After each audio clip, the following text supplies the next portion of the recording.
ఎల్జీటీవీ news కి స్వాగతం. Bulletin లో ముందుగా హెడ్లైన్స్.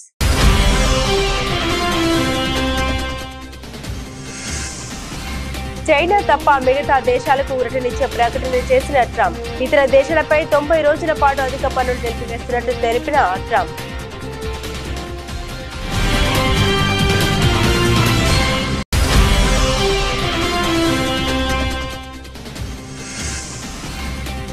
శాంతి స్థిరత కోసం భారత్తో కలిసి పనిచేస్తాం. తమ సైన్యం సిద్ధంగా ఉందని ప్రకటించిన చైనా.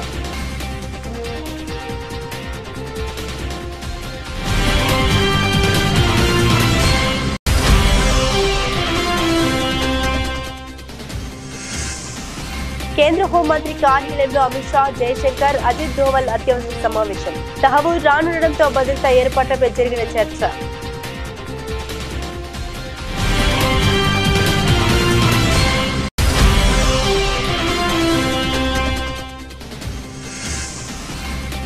హెచ్సీ భూములపై కొండా ఇంట్లో బీజేపీ ఎంపీల భేటీ. తప్పు చేసిందే బీఆర్ఎస్ నేతలు అంటూ మండిపడ్డ ఎంపీ రఘునందన్ రావు.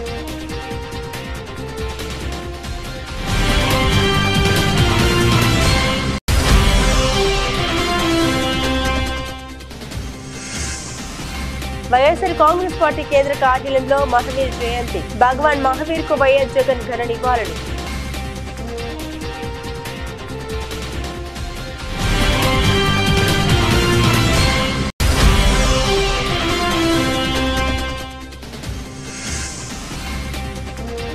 వెలుగొండ ఆయకట్టుకు వచ్చే ఏడాది జూన్ నుండి నీరివ్వాలి. అధికారులను ఆదేశించిన మంత్రి నిమ్మల రామనాయుడు.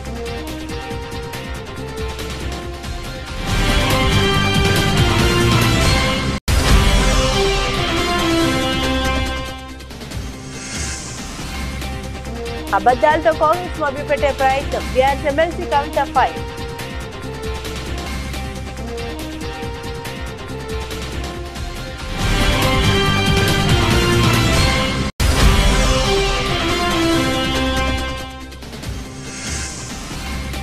దాష్టికాలపై వైఎస్ జగన్ పోరాటం ముమ్మాటికి సరైనది. మాజీ మంత్రి అంబటి రాంబాబు స్పష్టీకరణ.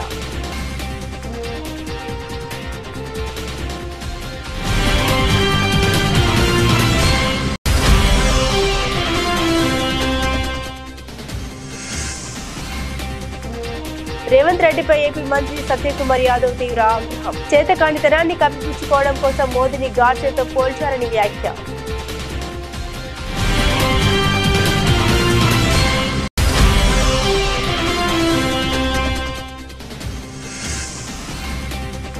కన్నప్ప విడుదల తేదీని ప్రకటించిన makers. Movie release date poster ను ఆవిష్కరించిన యూపీ సీఎం.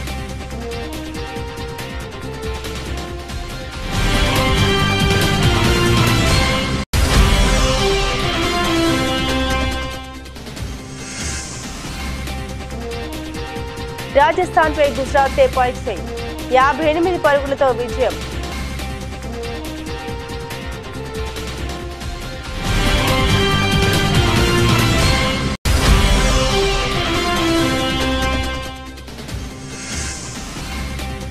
స్వల్పంగా పెరిగిన బంగారం ధర. మన దేశంలో బంగారం ధరలపై ప్రభావం చూపుతున్న అంతర్జాతీయ మార్కెట్లోని బులియన్ మార్కెట్ రేట్లు.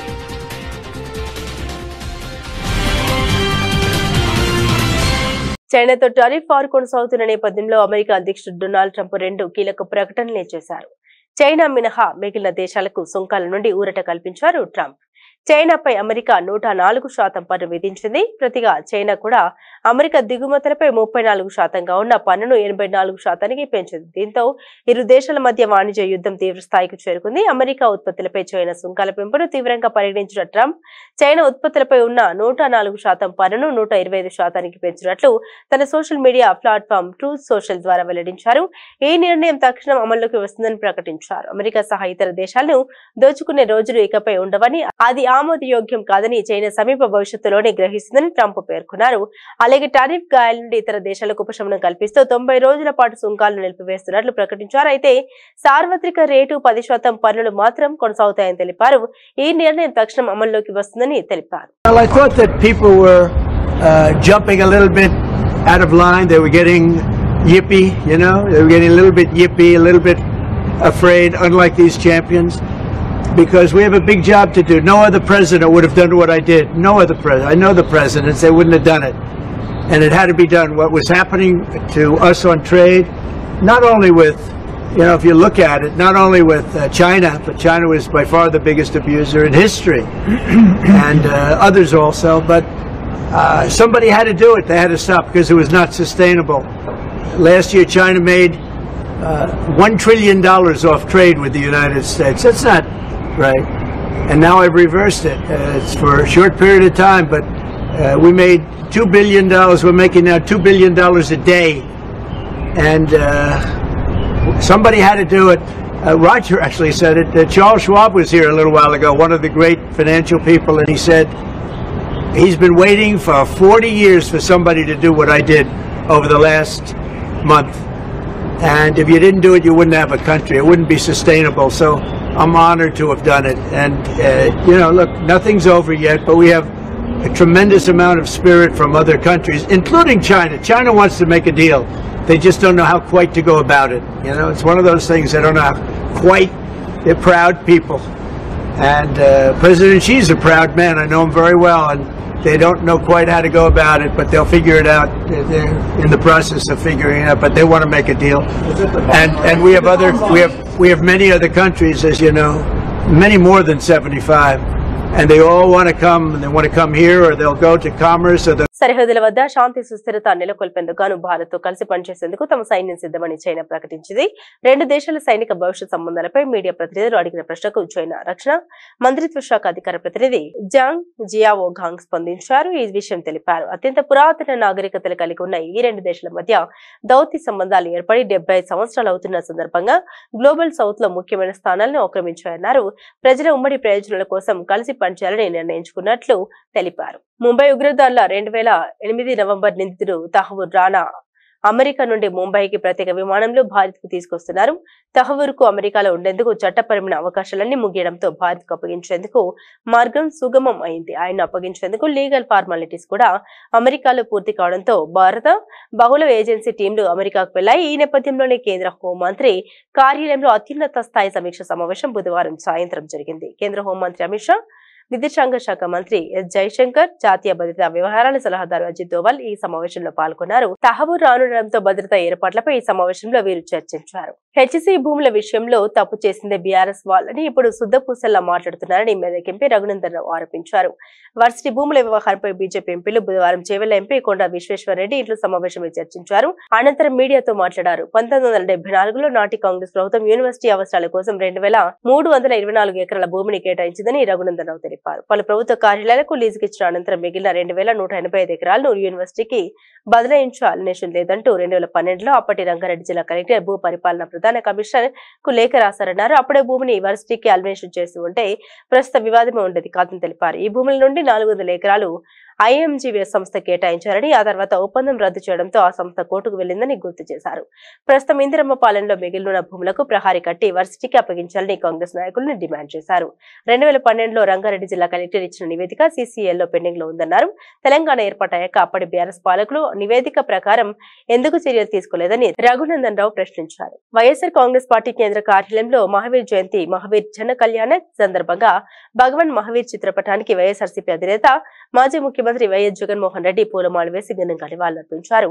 ఈ కార్యక్రమంలో వైఎస్ఆర్ కాంగ్రెస్ పార్లమెంటరీ పార్టీ నేత వైవి సుబ్బారెడ్డి, ఎమ్మెల్సీ లీలా అప్పిరెడ్డి, మాజీ ఎమ్మెల్యే చెవిరెడ్డి భాస్కర్ రెడ్డి, వైఎస్ఆర్సీపీ ప్రధాన కార్యదర్శి SP Satish Kumar Reddy, Jain welfare corporation మాజీ చైర్మన్ మనోజ్ కొఠారి, జైన్ సమాజ్ మాజీ అధ్యక్షుడు Sukraji Paulamutha, Jain Samaj secretary Pannalal ji, Jain Samaj committee member Vikram Bandari, Jain Samaj మాజీ ఉపాధ్యక్షుడు మోహన్ లాల్ కొఠారి తదితరులు ఉన్నారు.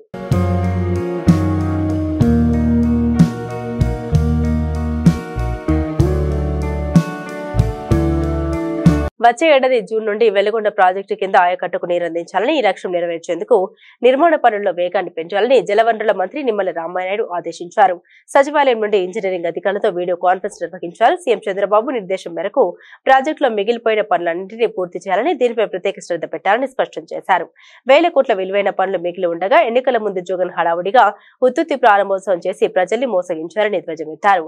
నిర్వాసితులకు 800 కోట్ల వరకు పరిహారం అందించాల్సి ఉండగా ఆయన ఒక్క రూపాయి కూడా విడుదల చేయలేదని తెలిపారు. 2026 జూన్ నాటికి వెలుగొండ ఆయకట్టు రైతాంగానికి సాగునీరు అందించేలా నిర్మాణ పనులు పూర్తి చేయాలని అధికారులను ఆదేశించారు. మహిళలకు స్వావలంబన కల్పించడానికి మోదీ సర్కార్ చర్యలు తీసుకోవడం లేదని, మహిళా సంఘాలకు కేంద్రం 15 లక్షల వరకు వడ్డీ లేని రుణాలు అందించాలని BRS MLC Kalvakuntla Kavitha demand చేశారు. కార్పొరేట్ కంపెనీలకు 16.5 లక్షల మేరకు రుణం మాఫీ చేసిన కేంద్రంలోని బీజేపీ ప్రభుత్వానికి మహిళలకు రుణం ఇవ్వడానికి మాత్రం మనసు రావడం లేదని ధ్వజమెత్తారు. రాష్ట్రంలోని కాంగ్రెస్ ప్రభుత్వం మాయమాటలు చెబుతూ మహిళల్ని మోసం చేసే ప్రయత్నం చేస్తోందని మండిపడ్డారు. తెలంగాణ మహిళా సాధికారత సమైక్య సభ్యులు ఎమ్మెల్సీ కవితను తన నివాసంలో కలిశారు. ఈ సందర్భంగా ఎమ్మెల్సీ కవిత మాట్లాడుతూ కేసీఆర్ హయాంలో ఎప్పుడు తాము అబద్దాలు చెప్పలేదని పేర్కొన్నారు. మహిళా సంఘాలకు 5 లక్షల వరకు వడ్డీ లేని రుణాలు ఇస్తున్నామని చెప్పామని, కానీ ఈ కాంగ్రెస్ ప్రభుత్వం మాత్రం 20 లక్షల వరకు వడ్డీ లేని రుణం ఇస్తున్నట్లు అబద్దాలు చెబుతుందని విమర్శించారు. కాంగ్రెస్ ప్రభుత్వం కూడా 5 లక్షల మేరనే వడ్డీ లేని రుణాలు ఇస్తుందని, కానీ అబద్దాలు చెప్పి మహిళల్ని మభ్యపెడుతుందని ధ్వజమెత్తారు. ఒక్క మహిళల విషయంలో ఇంతవరకు రూపాయి ఇయ్యలే, ఇచ్చిరా? అదే అక్కడ పెద్ద పెద్ద వ్యాపారవేత్తలు బ్యాంకులను మొత్తం లూటీ చేసి లోన్లు ఎగబెడితే 16.5 లక్షల కోట్ల రుణము మాఫీ చేసి, వాళ్ళు ఎక్కువ మంది కూడా లేరు, 15-20 మంది ఉన్నారు అంతే. అదానీలు అంబానీలు ఆ స్థాయిలో ఉన్నోళ్ళు ఒక 15 నుంచి 150 మంది వరకు ఉన్నారు. వాళ్లకు మాఫీ చేసిన రుణము 16.5 లక్షల కోట్లు. మనం ఇవాళ నేను మీ అందరి సమ్మతితో నేనేం అడుగుదాం అనుకుంటున్నా అంటే, కేంద్ర ప్రభుత్వాన్ని 5 లక్షల రూపాయలు రాష్ట్ర ప్రభుత్వం వడ్డీ లేని రుణం ఇస్తుంది కదా, మిగతా 15 లక్షలకు కేంద్ర ప్రభుత్వాన్ని ఏముందాం? వాజిబే కదా నేను అడిగేది, వాజిబే. ఇప్పుడు ఎక్కువ కూడా కాదు, అది 1500 కోట్లేమో అవుతుంది మొత్తం సంవత్సరానికి. అది కేంద్ర ప్రభుత్వం ఇవ్వచ్చు కదా. నిజంగా ఆడబిడ్డల మీద ప్రేమ ఉంటే, నిజంగా ఏదో చేయాలనుకుంటే ఎందుకు ఇవ్వద్దు కేంద్ర ప్రభుత్వం? ఏమి ఇచ్చింది మనకి ఇప్పటివరకు మహిళలకు కేంద్ర ప్రభుత్వం? డైరెక్ట్ ఏమని ఇచ్చిందా? మళ్ళీ నిన్న కూడా గ్యాస్ సిలిండర్ ధర 50 రూపాయలు పెంచేసారు, అవునా కదా? ఎందుకు పెంచుతారో అర్థమవుతలేదు. అక్కడనేమో ఇంటర్నేషనల్ మార్కెట్లో రేట్లు తగ్గుతున్నాయి, వీళ్ళేమో పెంచుతున్నారు. ఎందుకు పెంచుతున్నారంటే మా మోడీ ఇంత గొప్పోడు అంత గొప్పోడు అంటారు. ఎంత గొప్పోడైతే మాకేంది భయ్, ఇంటికి 50 రూపాయలు పెన్షన్ మాకు టెన్షన్ పెడుతురు కదా. నేననేది ఏంటంటే, కేంద్ర ప్రభుత్వం డైరెక్ట్గా ఇంతవరకు ఆడబిడ్డలకి రాష్ట్రంలో అధికార పార్టీ నేతలు కొందరు పోలీసులు కలిసిపోయి ప్రజాస్వామ్యాన్ని కొను చేస్తూ ఉంటే చూస్తూ ఊరుకోమంటారా అని మాజీ మంత్రి వైఎస్ఆర్సీపీ గుంటూరు జిల్లా అధ్యక్షుడు అంబటి రాంబాబు కూటమి ప్రభుత్వాన్ని ప్రశ్నించారు. తాడపల్లి వైఎస్ఆర్సీపీ కేంద్ర కార్యాలయంలో మీడియాతో మాట్లాడుతూ, కాపాడాల్సిన వారే ఆ చట్టాన్ని ఉల్లంఘిస్తుంటే మౌనంగా ఉండమంటారా? వ్యవస్థల వైఫల్యం కళ్ల ముందే కనిపిస్తుంటే ప్రజాస్వామ్యాన్ని మనుగడని ప్రశ్నిస్తుంటే ఒక ప్రజా నాయకుడిగా జగన్ తలదించుకొని వెళ్లిపోవాలని అంటారా అని కూటమి సర్కార్ నిలదీశారు. ఇలాంటి పరిణామాల వల్లే రామగిరిలో లింగమయ్య హత్య జరిగిందని, ఇటువంటి దాష్టిక చేస్తున్న ప్రభుత్వ పెద్దలకు కొమ్ము కాస్తున్న అధికారులపై వైఎస్ జగన్ పోరాటం ముమ్మాటికి సరైందేనని స్పష్టం చేశారు. ప్రజల పక్షాన ఆయన ప్రశ్నించడంతో కూటమి సర్కారు ఉలిక్కి పడుతుందని తెలిపారు.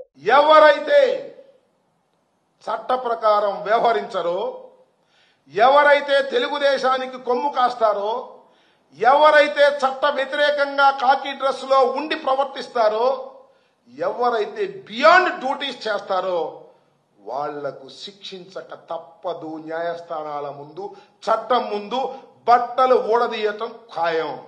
అంటే ఐ మీన్ డ్రెస్ విప్పి బయట నుంచోబెట్టడం ఖాయం అనేది గుర్తుపెట్టుకోండి. I'm repeating that is our policy. మేమేం భయపడాల్సిన పని లేదు.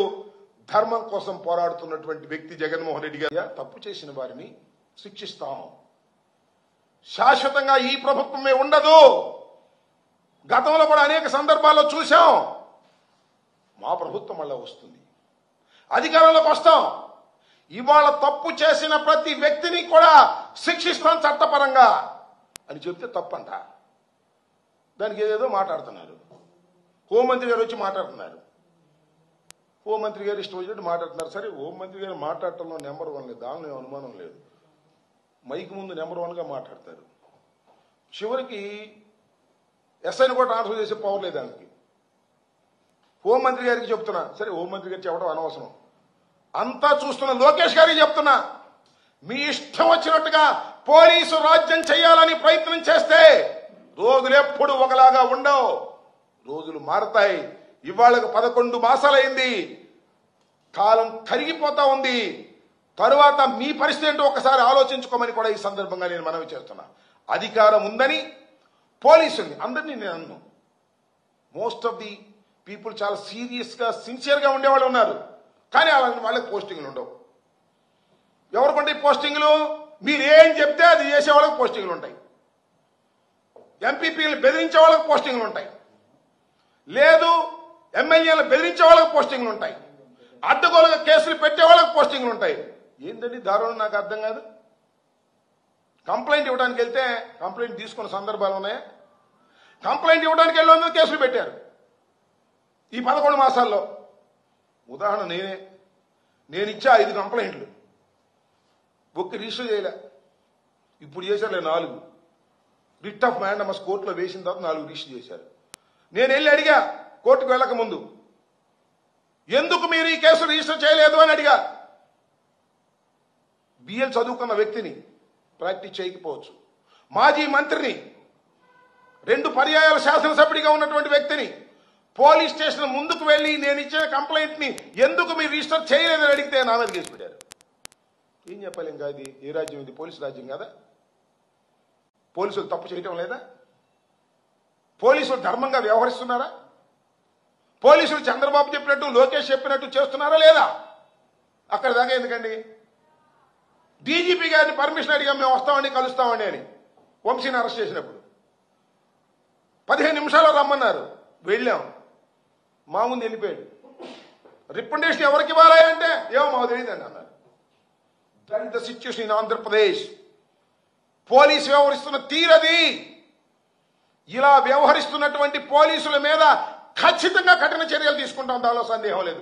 బట్టలు ఊడదీసి నిలబెడతాం మాకు అధికారం వచ్చిన రోజున, దానిలో ఏం సందేహం లేదే. లా అండ్ ఆర్డర్ని కాపాడవలసినటువంటి పోలీసు వ్యవస్థ లా అండ్ ఆర్డర్ని కాపాడుకోకుండా ఎవరి మోచేతి నీళ్ళలో తాగేటటువంటి పరిస్థితికి ఒక సెక్షన్ ఆఫ్ పోలీస్ యంత్రాంగం వచ్చినప్పుడు ఆ పోలీస్ యంత్రాంగాన్ని మర్చిపోతామా చెప్పండి అని అడుగుతా ఉన్నా. తెలంగాణ ముఖ్యమంత్రి రేవంత్ రెడ్డిపై ఆంధ్రప్రదేశ్ మంత్రి సత్యకుమార్ యాదవ్ తీవ్రంగా స్పందించారు. ప్రధానమంత్రి నరేంద్ర మోదీని రేవంత్ రెడ్డి గాడ్సేతో పోల్చుతూ చేసిన వ్యాఖ్యల్ని ఆయన ఖండించారు. రేవంత్ రెడ్డి తన ఎన్నికల హామీలు నెరవేర్చలేని అసమర్థ ముఖ్యమంత్రి అని విమర్శించారు. తన చేతకానితనాన్ని కప్పిపుచ్చుకునేందుకే ఆయన మోదీని గాడ్సేతో పోల్చారని అన్నారు. తుమ్మితో ఊడిపోయే పదవిని కాపాడుకోవడం కోసం ఇష్టానుసారంగా మాట్లాడుతున్నారని ధ్వజమెత్తారు. ఇలాంటి వ్యాఖ్యలతో ప్రజల దృష్టిని మరల్చడం రేవంత్ రెడ్డికి అలవాటుగా మారిందని అన్నారు. ముఖ్యమంత్రి పదవిని కాపాడుకోవడం కోసం ఆయన స్థాయికి మించి అర్థం పర్థం లేని మాటలు మాట్లాడుతూ ఉన్నారని విమర్శించారు. బీజేపీని అడ్డుకోవడం నెహ్రూ, ఇందిరా, రాజీవ్, సోనియా, రాహుల్ గాంధీ కుటుంబానికి సాధ్యం కాలేదని, ఇక గాంధీ కుటుంబం మోచేతి నీళ్లు తాగే రేవంత్ వల్ల ఏమవుతుందని ఎద్దేవా చేశారు. కూటమి ప్రభుత్వం ద్వారానే రాష్ట్ర అభివృద్ధితో పాటుగా ప్రజా సంక్షేమ పథకాలు సమర్థవంతంగా అమలు చేయడం సాధ్యమవుతోందని ఎమ్మెల్యే గద్దె రామ్మోహన్ తెలిపారు. తూర్పు నియోజకవర్గ పరిధిలోని 3వ డివిజన్ గుండెల సెంటర్ పుల్లేటికట్ట రోడ్లో కూటమి పార్టీ కార్యాలయం ప్రారంభోత్సవం జరిగింది. తూర్పు నియోజకవర్గ ఎమ్మెల్యే గద్దె రామ్మోహన్, జనసేన తూర్పు నియోజకవర్గ ఇన్ఛార్జ్ అమ్మిశెట్టి వాసు, బీజేపీ తూర్పు నియోజకవర్గ ఇన్ఛార్జ్ పోతంశెట్టి నాగేశ్వరరావు పాల్గొని పార్టీ కార్యాలయాన్ని ప్రారంభించారు. టీడీపీ నాయకులు తోమాటి ప్రేమనాథ్, బొప్పన భవకుమార్ పాల్గొన్నారు. ఈ సందర్భంగా ఎమ్మెల్యే గద్దె రామ్మోహన్ మాట్లాడారు. 2024వ సంవత్సరంలో జరిగిన ఎన్నికల్లో 94% సీట్లను కూటమి పార్టీలు గెలుచుకుని చరిత్ర సృష్టించాయని తెలిపారు. వైఎస్ఆర్సీపీ ప్రభుత్వం గత 5 సంవత్సరాలుగా రాష్ట్రంలో చేసిన దుర్మార్గ పాలనను కూటమి పార్టీలు ప్రజలకు దూరం చేసి చక్కటి పాలన అందిస్తున్నామని తెలిపారు. చక్కటి పాలన అందించడమే కాకుండా అభివృద్ధిలో రాష్ట్రాన్ని దేశంలోని మొదటి స్థానంలో ఉంచడానికి కూటమి ప్రభుత్వం ప్రయత్నిస్తోందన్నారు. కూటమి ప్రభుత్వం అధికారంలోకి వచ్చిన 10 నెలల సమయంలోనే మన జీడీపీ వృద్ధి రేటు దేశంలో 2వ స్థానానికి చేర్చామని అన్నారు. ఈ కార్యక్రమంలో లోయ తెలుగుదేశం పార్టీ యువత విభాగం నాయకుడు గద్దె క్రాంతి కుమార్, పార్టీ నాయకులు తాడి బాబురావు, కార్పొరేటర్లు దేవినేని అప్పన్న, పొట్లూరు సాయిబాబు, చెన్నుపాటి ఉషారాణి, జనసేన నాయకులు గుత్తికొండ కృష్ణమోహన్, బీజేపీ నాయకుడు సునీల్, యలమంచిలి పండు, బండి కోమలి, గద్దె రమేష్, యలమంచిలి రాజేష్, బీజేపీ నాయకుడు కొల్లపల్లి గణేష్, గుంజు యేసుబాబు తదితరులు పాల్గొన్నారు. అందరికీ నమస్కారం. ఈ రోజు విజయవాడ తూర్పు నియోజకవర్గంలో కూటమి ఆఫీస్ ఏర్పాటు చేసుకోవడం జరిగింది. అందరికీ తెలుసు, ఈ రాష్ట్రంలో 2024 జరిగిన ఎన్నికల్లో భారతదేశంలోనే కని విని ఎరగని రీతిలో 94% సీట్లు గెలుచుకొని ఒక చరిత్ర సృష్టించడం జరిగింది. ఆ కూటమిలో Telugu Desam party, Janasena, BJP party ముగ్గురు కూడా కూటమిగా ఏర్పడి ప్రజల ముందుకు వెళ్లారు మేనిఫెస్టోతో. తద్వారా ఘనమైన విజయం సాధించిన సంగతి మనందరికీ తెలుసు. ఈ కూటమి ద్వారా గత ప్రభుత్వం 5 సంవత్సరాలు చేసిన విధ్వంసాన్ని ప్రజలకు దూరం చేసి ఒక మంచి పరిపాలన, మంచి ప్రభుత్వం, ప్రజలందరూ కూడా ప్రజాస్వామ్యబద్ధంగా చక్కగా అందరూ ఉపాధి పొంది ప్రతి ఇంట్లో కూడా ఒక వ్యాపారస్తుడు తయారయ్యే విధంగా మన ఆంధ్ర రాష్ట్రాన్ని భారతదేశంలోనే ఒక ఉన్నత రాష్ట్రంగా తీర్చిదిద్దడానికి ఈ కూటమి ప్రయత్నాల్లో భాగంగా ఈ సంవత్సరం జీడీపీ వృద్ధి రేటు కూడా భారతదేశంలోనే 2వ రాష్ట్రంగా వచ్చిన సంగతి కూడా మనందరం మర్చిపోకూడదు. అలాంటి ప్రభుత్వం ఇంకా అనేక సంవత్సరాలు కొనసాగాలి అంటే ఖచ్చితంగా కూటమి నాయకులు, కార్యకర్తలు అందరూ కూడా రాష్ట్ర భవిష్యత్తు కోసం, రాష్ట్రంలో యువత యొక్క అవసరాల కోసం, అందరూ ఉపాధి పొందేదానికి, ఉద్యోగాలు పొందేదానికి, బాగా చదువుకోవడానికి, వీటన్నిటి కూడా కూటమి ప్రభుత్వం ఇంకా కొనసాగాలి అనేది ప్రజల్లో వస్తున్న ఆకాంక్ష. ఇవాళ పవన్ కళ్యాణ్ గారు కానీ, నారా చంద్రబాబు నాయుడు గారు కానీ, అదేవిధంగా మోడీ గారు కానీ అందరూ కూడా ఈ కూటమి వర్ధిల్లాలి, ఆ కూటమి ద్వారా ప్రజలు వర్ధిల్లాలి, రాష్ట్రం బాగుపడాలి, రాష్ట్రంలో ఉన్న ప్రజల అవసరాలు అన్ని కూడా సమకూరాలనే కాన్సెప్ట్ ముందుకెళ్ళడం జరుగుతోంది. పవన్ కళ్యాణ్ గారు కూడా అనేక సందర్భాలు చెప్పారు. 15 సంవత్సరాలు ప్రజలు అవకాశం ఇవ్వాలి కూటమికి, తద్వారా ఆంధ్ర రాష్ట్రాన్ని అగ్ర రాష్ట్రంగా తీర్చిదిద్దుతాం. నారా చంద్రబాబు నాయుడు గారు కూడా చెబుతాను, అనేకమైన 2047 ప్రణాళిక కానివ్వండి, లేదా P4 కానివ్వండి, ఇవన్నీ కూడా ప్రజల ముందు ప్రజలకే ఈ ప్రభుత్వం అనే కాన్సెప్ట్ తీసుకురాట. ఏ కార్యక్రమం చేసినా అది ప్రజల అవసరాలకు చేసే కార్యక్రమే తప్ప రాజకీయ పార్టీలకు లేకపోతే కొందరికో కాదు. ప్రజలందరూ. మంచు విష్ణు హీరోగా ముఖేష్ కుమార్ సింగ్ దర్శకత్వంలో తెరకెక్కిన కన్నప్ప సినిమా కొత్త విడుదల తేదీని మేకర్స్ ప్రకటించారు. ఈ సినిమాను పాన్ ఇండియా స్థాయిలో వివిధ భాషల్లో ప్రపంచ వ్యాప్తంగా జూన్ 27న విడుదల చేస్తున్నట్లు వెల్లడించారు. ఇక ఈ మూవీ రిలీజ్ డేట్ పోస్టర్ ను ఉత్తరప్రదేశ్ సీఎం యోగి ఆదిత్యనాథ్ చేతుల మీదుగా ఆవిష్కరింపు చేశారు. ముఖ్యమంత్రి యోగి ఆదిత్యనాథ్ ని సీనియర్ నటుడు మంచు మోహన్ బాబు, మంచు విష్ణు ఈ చిత్రానికి కొరియోగ్రఫీ అందించిన ప్రభుదేవ మర్యాద పూర్వకంగా కలిశారు. ఈ సందర్భంగా ఆయన కన్నప్ప కొత్త విడుదల తేదీ పోస్టర్ ను ఆవిష్కరించారు. రిలీజ్ డేట్ పోస్టర్ ఆవిష్కరించిన అనంతరం సీఎం యోగి మూవీ యూనిట్ కు శుభాకాంక్షలు తెలిపారు.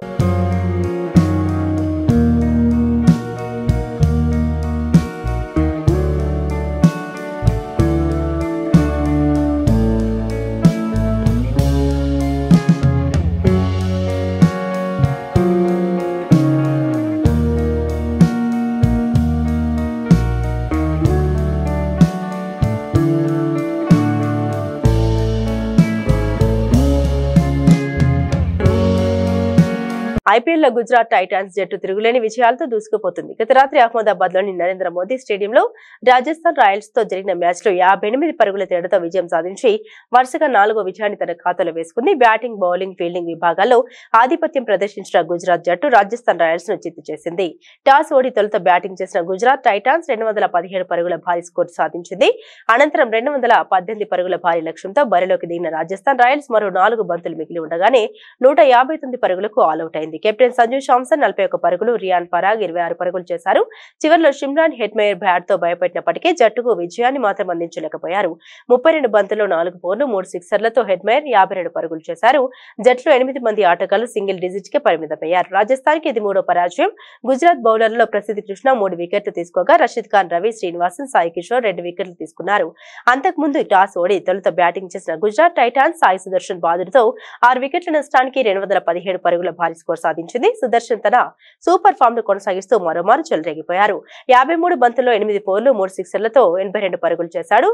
జోస్ బట్లర్, షారుఖ్ ఖాన్ చెరో 36 పరుగులు చేయగా రాహుల్ తెవాటియా 24 పరుగులు చేశారు. రాజస్థాన్ బౌలర్లలో తుషార్ దేశ్ పాండే తీసిన చెరో 2 వికెట్లు తీసుకున్నారు. సాయి సుదర్శన్ కు player of the match award లభించింది. ఇప్పటి వరకు 5 మ్యాచ్లు ఆడిన గుజరాత్ 4 విజయాలు, 8 పాయింట్లతో అగ్రస్థానంలో కొనసాగుతుంది. ఓడిన రాజస్థాన్ 5 మ్యాచ్ల్లో 2 విజయాలు, 4 పాయింట్లతో 7వ స్థానంలో ఉంది. ఐపీఎల్ లో నేడు ఆర్సీబీ, ఢిల్లీ క్యాపిటల్స్ తలపడతాయి. పసిడి రేట్లు చూస్తుండగానే దిగి వచ్చాయి. గత కొన్ని రోజులు గోల్డ్ రేట్లు తగ్గుతూనే వస్తున్నాయి. దీంతో పసిడి ప్రేమికులకు ఇది ఊరట కలిగించే అంశమని చెప్పవచ్చు. గోల్డ్ కొనుగోలు చేయాలనుకునే వారికి ఇది మంచి ఛాన్స్. ఈ మధ్య కాలంలో బంగారం ధరలు రికార్డులు బ్రేక్ చేసుకుంటూ పోయింది. బంగారం ధరలపై గ్లోబల్ మార్కెట్ల ప్రభావం ఎక్కువగా ఉంటుంది. అయితే గత 4 రోజులుగా తగ్గుతూ వచ్చిన బంగారం ధర ఈ రోజు 700 పెరిగింది. అంతర్జాతీయ మార్కెట్లో బులియన్ మార్కెట్ రేట్లు మన దేశంలో బంగారం ధరలపై ప్రభావం చూపుతాయి. ఇంకా అమెరికా డాలర్, రూపాయి మారక విలువ కూడా ఎఫెక్ట్ చూపిస్తుంది. భౌగోళిక ఉద్రిక్త పరిస్థితులు కూడా బంగారం ధరలు నిర్ణయిస్తాయి. అందుకే గోల్డ్ ధరలు స్థిరంగా ఉండవు, ఎప్పటికప్పుడు మారుతూ ఉంటాయి. అమెరికా అధ్యక్షుడు డొనాల్డ్ ట్రంప్ బంగారు ఆభరణాల దిగుమతులపై సుంకాలు విధించడంతో పసిడి పరుగు ఆగింది. అది కాస్త ఇప్పుడు రివర్స్ అవుతుంది. ఈ ఏడాది ప్రారంభం నుండి బంగారం ధర 17 సార్లు ఆల్ టైమ్ రికార్డులను తాకింది. ఇక్కడ నుండి బంగారం ధర 1,00,000 దిశగా దూసుకెళ్తున్న సమయంలో ఆగింది. తాజాగా హైదరాబాద్ లో 22 క్యారెట్ల బంగారం ధర 1 గ్రామ్ బంగారం ధర 8,291 కాగా 10 గ్రాముల ధర 82,910 రూపాయలుగా ఉంది. అలాగే 24 క్యారెట్ల బంగారం ధర 1 గ్రాము 9,045 కాగా 10 గ్రాముల బంగారం ధర 90,450 రూపాయలుగా ఉంది. ఇక 18 క్యారెట్ల బంగారం ధర 1 గ్రాము 6,784 కాగా 10 గ్రాముల ధర 67,840గా ఉంది. ఆంధ్రప్రదేశ్ లోని విశాఖ, విజయవాడలో ఇవే ధరలు కొనసాగుతున్నాయి. Mega power star Ram Charan RRR సినిమాతో గ్లోబల్ స్టార్ ఇమేజ్ అందిపుచ్చుకున్నారు. ఆయన ఎంత ఎదిగినా ఒదిగుంటారనే విషయం మనందరికీ తెలిసిందే. ప్రస్తుతం బుచ్చిబాబు దర్శకత్వంలో పెద్ది అనే సినిమా చేస్తున్న రామ్ చరణ్ యాంకర్ ప్రదీప్ కి తన వంతు సహాయం చేశారు. ప్రదీప్, దీపిక పిల్లి జంటగా తెరకెక్కిన అక్కడమ్మాయి ఇక్కడ అబ్బాయి సినిమా ఏప్రిల్ 11న రిలీజ్ కాబోతుంది. గత కొద్ది రోజులుగా మూవీ యూనిట్ ప్రమోషన్స్ తో బిజీగా ఉన్నారు. తొలి సినిమాతో మంచి హిట్ కొట్టిన ప్రదీప్ ఇప్పుడు రెండో సినిమాతో కూడా అలరించేందుకు సిద్ధమయ్యారు. మూవీ ప్రమోషన్స్ లో భాగంగా రామ్ చరణ్ ఈ సినిమా ఫస్ట్ టికెట్ కొన్నారు. అయితే రామ్ చరణ్ ని కలిసేందుకు ప్రదీప్ తో పాటు కమెడియన్ సత్య ఇద్దరు చరణ్ ఇంటికి వెళ్లారు. అక్కడ సత్య, చరణ్ నాకు బాగా క్లోజ్ అని, నేను ఎంత చెప్తే అంతా కాసేపు కామెడీ చేశారు. చరణ్ కూడా సత్య అసలు ఎవరు తెలియనట్టు ఆట పట్టించారు. ఇక ఈ సినిమా టికెట్ కొన్న తర్వాత సత్య, రామ్ చరణ్ కాలు మొక్కడంతో చరణ్ కూడా సరదాగా సత్య కాలు మొక్కబోయాడు.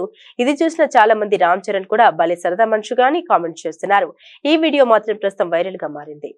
ప్రదీప్ నువ్వే టికెట్ ఇచ్చేస్తా. Here is the ticket. బాగుంది. Thank you sir, thank you. ఏంటండి ఇది? అంటే టికెట్ కొనుక్కుంటారు కదండి, డబ్బుల కోసం సూట్ కేసు కలెక్షన్స్ మొత్తం ఇక్కడే లాగేద్దాం అనుకుంటున్నా. అది ప్రజలు ఇస్తారు, నేను ఒక టికెట్ కొంటున్నా. All the best Pradeep. Thank you. Wishing you all the best. Thank you so much. Hey Satya, ఎలా ఉన్నావు? చాలా రోజులైందయ్యా. నాకు అర్థమైంది సార్, నా రోజు పద్ధతి కోరుకుంటున్నారు కదా. పెద్ద షూటింగ్ రా టైంకి. Okay sir, thank you. Bulletin ముగించే ముందు హెడ్లైన్స్ మరోసారి.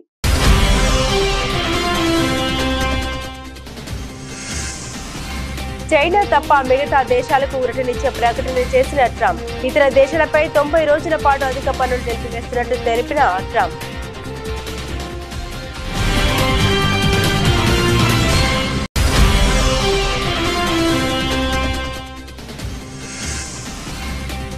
శాంతి స్థిరత కోసం భారత్తో కలిసి పనిచేస్తాం, తమ సైన్యం సిద్ధంగా ఉందని ప్రకటించిన చైనా.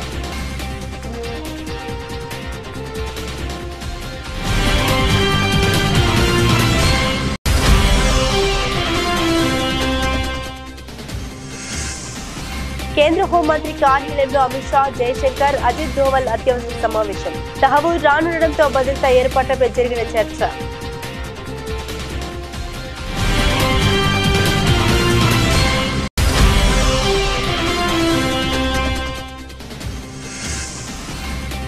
హెచ్సీ భూములపై కొండా ఇంట్లో బీజేపీ ఎంపీల భేటీ. తప్పు చేసిందే బీఆర్ఎస్ నేతలు అంటూ మండిపడ్డ ఎంపీ రఘునందన్ రావు.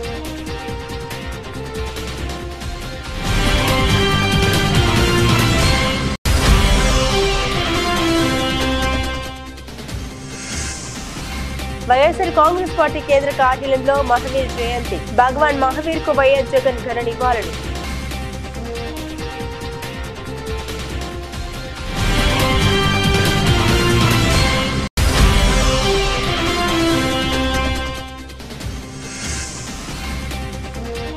వెలుగొండ ఆయకట్టుకు వచ్చే ఏడాది జూన్ నుండి నీరివ్వాలి, అధికారులను ఆదేశించిన మంత్రి నిమ్మల రామనాయుడు.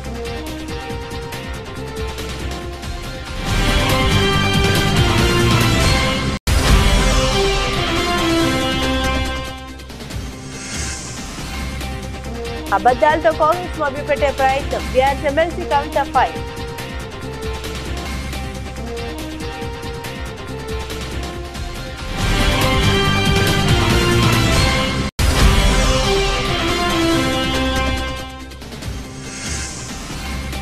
దాష్టికాలపై వైఎస్ జగన్ పోరాటం ముమ్మాటికి సరైనది, మాజీ మంత్రి అంబటి రాంబాబు స్పష్టీకరణ.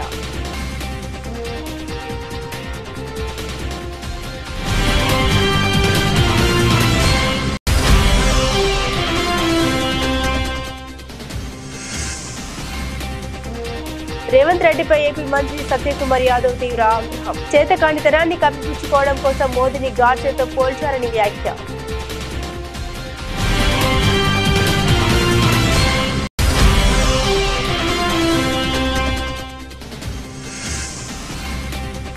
కన్నప్ప విడుదల తేదీని ప్రకటించిన మేకర్స్. మూవీ రిలీజ్ డేట్ పోస్టర్ను ఆవిష్కరించిన యూపీ సీఎం.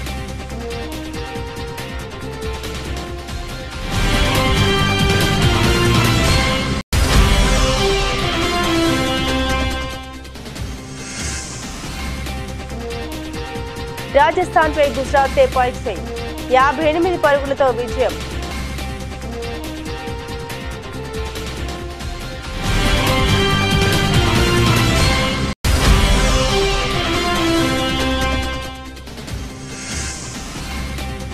స్వల్పంగా పెరిగిన బంగారం ధర.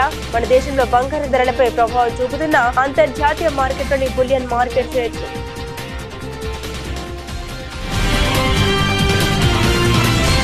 ఇవి బులెటిన్ లోని విశేషాలు. తిరిగి మరో బులెటిన్ తో మళ్ళీ కలుసుకుందాం. అంతవరకు సెలవు. నమస్కారం.